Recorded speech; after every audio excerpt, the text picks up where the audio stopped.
This is a central prison complex in the city of Porto Alegre.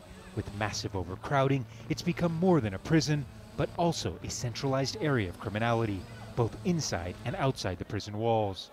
While guards control main access to the prison complex, the open secret is this: security and discipline in the main prison blocks is run by the gangs themselves.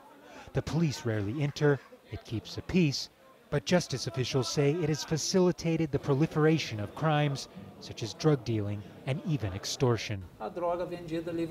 Drugs are sold freely in prison. Many of the inmates are drug addicts.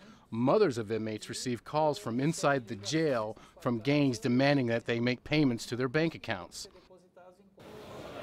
In the past 3 years, more than 50 kilos of drugs, thousands of cell phones, and 44 guns have been seized from inside the central prison. With 2,500 inmates above capacity, prison officials admit they have to strike deals and cede some power to gang leaders, but they say they still have all the control. The moment we agree on some rules with a leader of a faction, if he doesn't fulfill what was agreed upon, we can transfer him elsewhere, and that will diminish his power, and they don't want that. This is a way we have to control the power. The divisions between criminal factions within the jail are stark to avoid gang-on-gang fighting. There are 4 different prison gangs, and each one of them controls a different wing of the prison, and they're not allowed to mix. But critics say by dividing the prison like this and allowing the inmates to control themselves leads to the gangs extending their power beyond the prison walls. The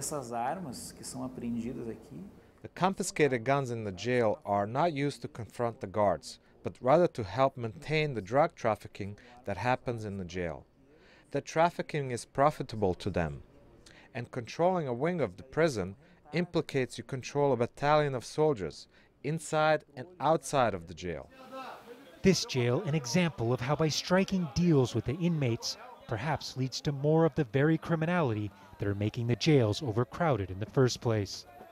Gabriel Elizondo, Jazeera, Porto Alegre.